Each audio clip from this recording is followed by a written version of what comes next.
Estamos de volta com mais uma divulgação de dados do Rally da Safra. Nós que achávamos que a etapa milho já estava encerrada, fomos surpreendidos aí por uma série de geadas que mudou a situação atual de produção.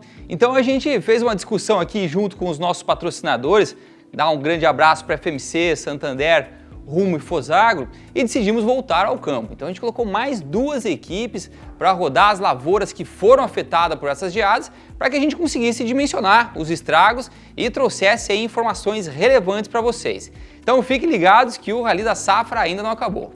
Bom, queria iniciar essa apresentação retomando aqui um pouquinho dos históricos de avaliação e também do desenvolvimento dessa safra de milho que foi tão conturbada.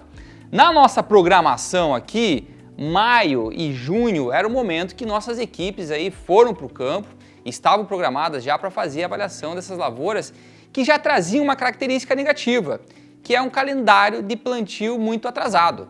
Nunca a gente plantou uma safra de milho tão atrasada quanto foi essa safra 2021, em função de uma série aí de variáveis. Atrasamos o plantio da soja, na colheita da soja tivemos problemas com chuva, e isso foi empurrando o plantio do milho ao longo do mês de março e até mesmo ao longo do mês de abril. Então até mesmo a programação aqui da etapa de campo do milho, a gente teve que reajustar para que a gente conseguisse fazer uma avaliação aí no momento adequado.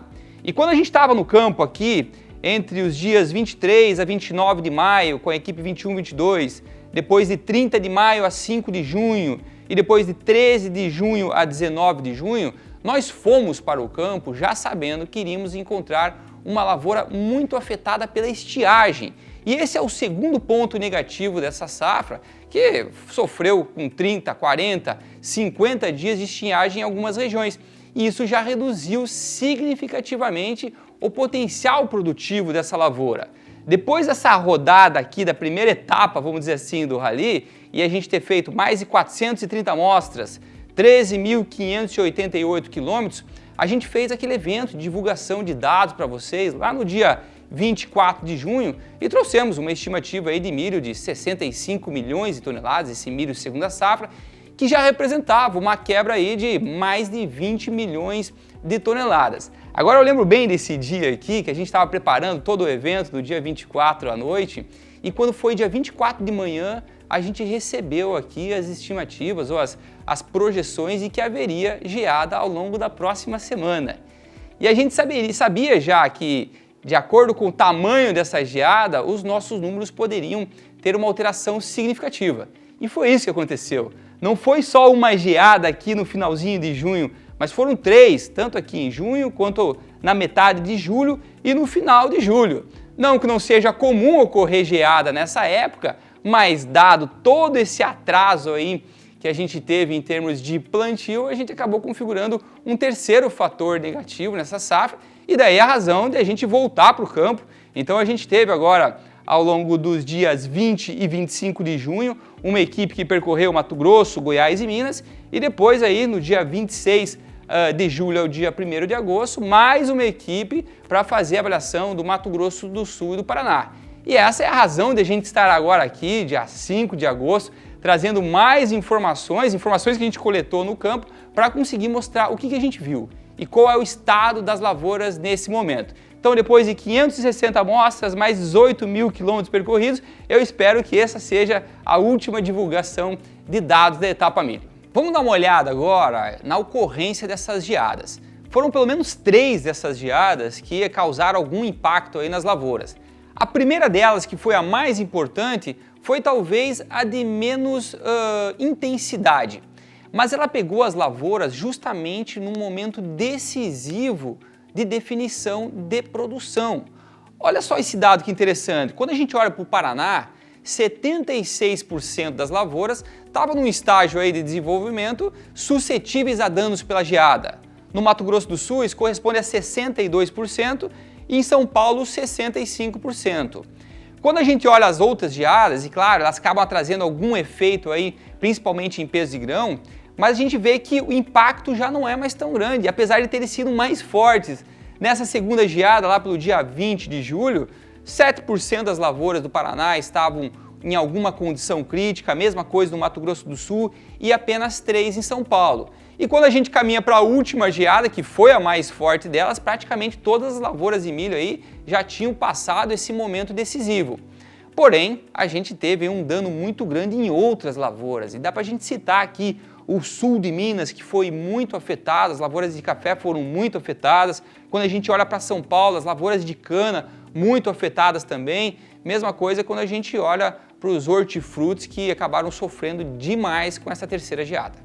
Bom, vamos falar então de cada uma das equipes, a começar pela equipe 27, que foi a equipe que percorreu aqui o sudeste do Mato Grosso, uma região bastante afetada aí pela estiagem, percorreu também o sudoeste de Goiás, passando aí pelos municípios de Mineiros, Jataí, Rio Verde, e se estendeu até o Triângulo Mineiro, Minas Gerais, que foi um estado que a gente não percorreu na primeira etapa do milho e que sofreu muito aí com as estiagens também. Quando a gente olha os dados de campo dessa segunda etapa do milho, a gente percebe que os estados de Mato Grosso e Goiás não foram afetados pela geada, pelo menos a ponto de a gente promover uma mudança muito grande em termos de estimativas.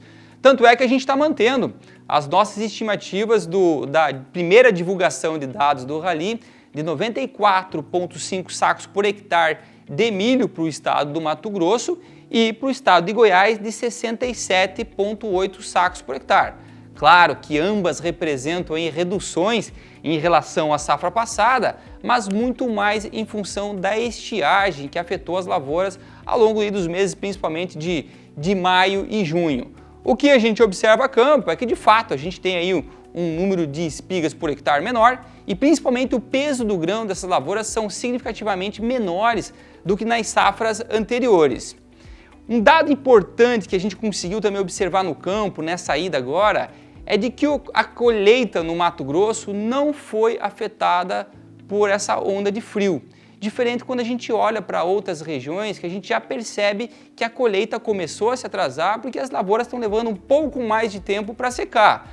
Mato Grosso, por exemplo, já está aí com 86% das lavouras colhidas, o dado aí do final de julho, e que é muito parecido já com o dado histórico.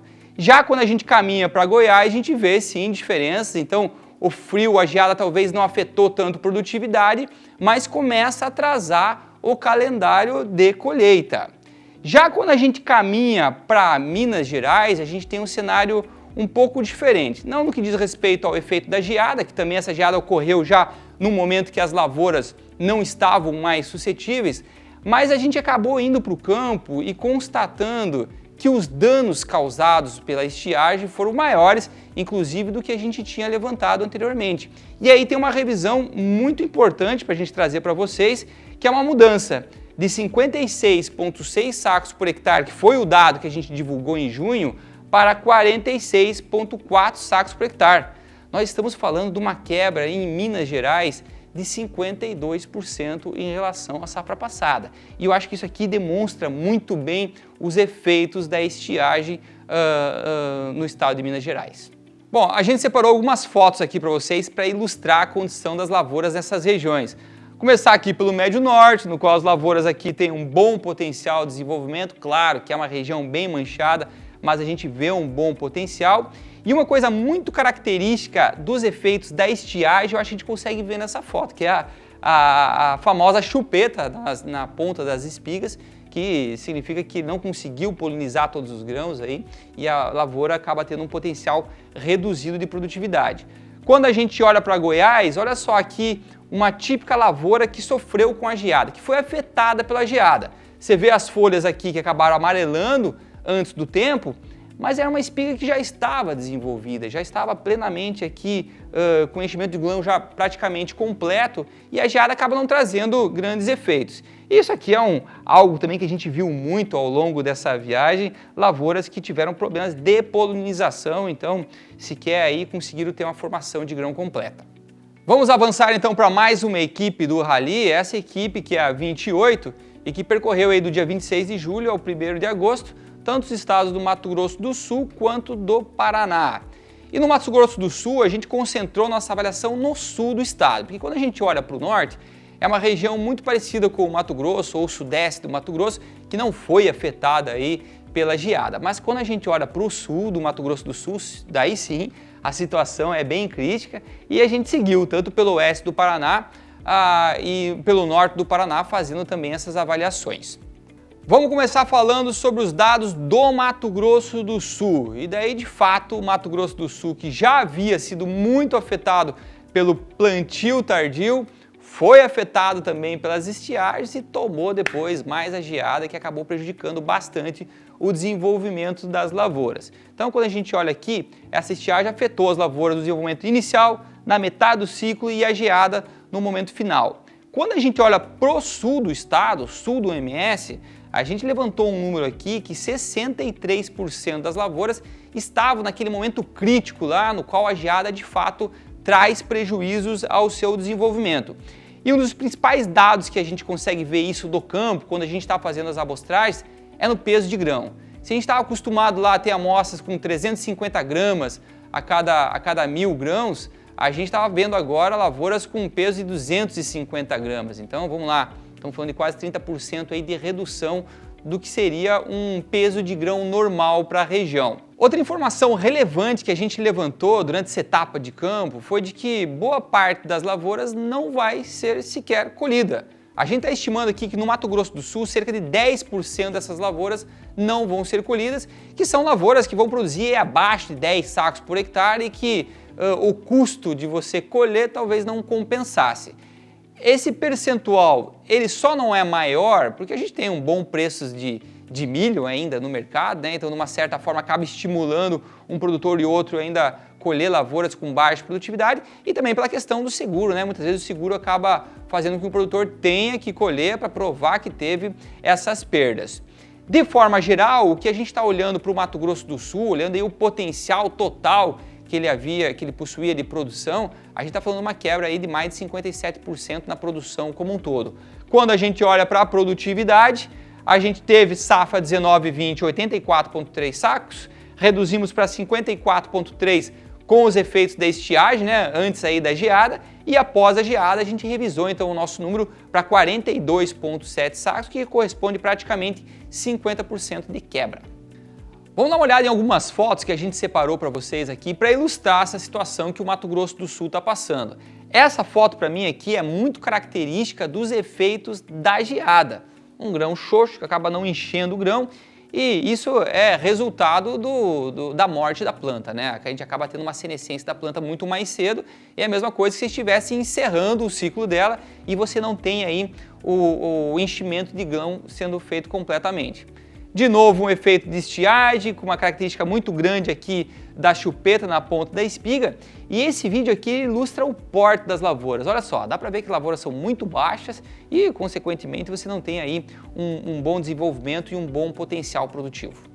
Vamos então para outro estado, vamos falar agora do Paraná, outro estado que também foi afetado pelo atraso no plantio, afetado pelas estiagens e agora também pela geada. E quando a gente olha para o estado, o norte do estado de fato é a região mais afetada. Olha só esse número, 91% das lavouras estava em estágio crítico de desenvolvimento quando aconteceu a primeira geada. Então são lavouras que sofrem com perda de produtividade, perda no peso do grão, que a gente já comentou anteriormente. Seguido aí do oeste do estado, que mais de 62% das lavouras também estavam em estágio crítico. No norte do Paraná aconteceu a mesma coisa quando a gente olhou lá para o sul do MS, que são lavouras que vão deixar de ser colhidas. A nossa estimativa é que algo em torno de 120 mil hectares das lavouras aí no norte do Paraná não vão ser colhidas com produtividades muito baixas. E as consequências aí da estiagem e da geada, elas podem ser vistas não só no peso de grão, mas também por um menor número de espigas por hectare. A colheita no Paraná, ela já ia ser atrasada em função de todo esse atraso no plantio e, por consequência, também na colheita. Pra vocês terem uma ideia, a gente fechou o mês de julho aqui com algo em torno de 5% dessas lavouras colhidas. Acontece que essas temperaturas baixas, elas acabam limitando a perda de umidade das lavouras e a gente acaba caminhando por um atraso ainda maior da colheita das lavouras do Paraná. A gente deu uma olhada um pouco das expectativas de climas para essas próximas semanas ao longo do mês de agosto e a gente vê que ainda tem temperaturas baixas, ainda tem chuva e isso pode prejudicar um pouco mais ainda a evolução da colheita. E tem um dado interessante que a gente conseguiu também levantar, é de que é provável que a gente vai acabar a colheita de milho junto com a operação de plantio da safra de soja. A gente começa a plantar soja do Paraná a partir do dia 10 de setembro e em algumas regiões do Paraná a gente provavelmente ainda vai ter milho para ser colhido. Então isso é algo inédito, a gente não tinha essa situação, nunca teve essa situação e aquela folguinha que o produtor tinha lá de alguns meses, esse ano não vai ter que trabalhar a fio. Em termos de produtividade, é outro estado que a gente está falando de produtividades, quedas de produtividades em torno de 50%. Nossa estimativa agora para o Paraná é de 43,7 sacos por hectare, abaixo da estimativa de junho de 58 e abaixo da estimativa de 19 e 20, já foi uma safra que não foi muito boa, de 84,5 sacos por hectare. Vamos dar uma olhada aí em umas imagens do estado que a gente separou para vocês. Olha só, característica da geada. Planta que já tinha um porte baixo acabou sendo afetado pela geada, não completa o ciclo, é a planta que morreu e acaba não produzindo. Olha o porte dessas lavouras aqui, um porte muito baixo, então provavelmente uma lavoura que não vai ser colhida. E isso aqui, as lavouras que já tinham um desenvolvimento mais avançado, acaba não tendo um enchimento de grão satisfatório e o resultado a gente viu ali nas produtividades. Vamos então ver os resultados para a safra brasileira como um todo de milho segunda safra. E daí a gente separou aqui o mapa que a gente apresentou para vocês lá em junho e o mapa agora como é que fica em agosto. Então dá uma olhada aqui para os estados do sul, que foram os estados mais afetados, que estavam vermelho mais claro, já passaram para um vermelho mais escuro. Paraná, que tinha 31% de quebra, foi para 48%. Quando a gente olha para São Paulo, de 18% para 31% de quebra. Quando a gente olha para Mato Grosso do Sul, de 35% para 49%. Então isso consolida bem, ilustra muito bem essa mudança que a gente está tendo em termos de produtividade. Brasil sai de 74 sacas por hectare, que já representava uma queda de 22% em relação à safra passada, por uma produtividade média de 69,1 sacos, ou seja, 27,3 sacos por cento de quebra em relação à safra passada, que já não havia sido muito boa em termos de produtividade. Vamos olhar o nosso quadro de produção agora, e daí a gente traz nossa historinha. A gente teve uma safra 18-19, no qual a gente colheu 76,4 milhões de toneladas. Essa é a nossa safra recorde em termos de produtividade. Olha só o número aqui, 101 sacos por hectare, foi o que a gente colheu na safra 18-19. Safra 19-20 a gente teve crescimento de área, mas a produtividade não foi muito boa. Fechamos em 76,7. E quando a gente entrou nessa safra 2021, e isso aqui já é um dado de janeiro, a gente já falava de uma expectativa aí de potencial de 84 milhões de toneladas, que já levava em consideração aí efeitos aí do atraso que a gente sofreria no plantio. E daí a gente foi evoluindo ao longo dos próximos meses e reduzindo essa estimativa de produção. Passamos para 78 em abril, já olhando os efeitos da estiagem. Trouxemos um número de maio aqui que era pré-etapa milho de 66,2 milhões de toneladas. Quando finalizamos a etapa milho em junho, trouxemos para vocês um número de 65 milhões de toneladas, que já compreendia aí uma quebra de mais de 20 milhões. E agora a gente está consolidando o número da safra brasileira de milho segunda safra em 60,9 milhões de toneladas, ou seja, são 20% abaixo da safra 19-20, mesmo num ano no qual a gente está crescendo a nossa área em 9,3%, são 14,7 milhões de hectares contra 13,5 na safra passada. Isso daí traz um incremento potencial produtivo muito grande, mas em função desse resultado que nós já falamos para vocês de produtividade, infelizmente, nossa produção vai ficar em 60,9 e espero que essa safra esteja acabando agora mesmo, porque lá atrás a gente imaginava que estava acabando e acabaram tendo novos eventos, mas se Deus quiser vai ficar nisso daí. E é uma safra que a gente lamenta muito o resultado, porque a safra verão a gente já teve problemas e traz uma série de consequências para abastecimento dessa safra 2020-21, uma safra tão difícil. Então, pessoal, esses eram os dados que a gente queria trazer para vocês, reforçando o compromisso do Rally de trazer informação, trazer dados reais coletados no campo para ajudar você, produtor, você que está trabalhando aí no setor, a fazer todo o seu planejamento. Todos esses dados vão estar à disposição de vocês, nós vamos divulgar eles ao longo dos próximos dias e espero contar com vocês, com a presença de vocês em próximos eventos. Um grande abraço e até uma próxima safra.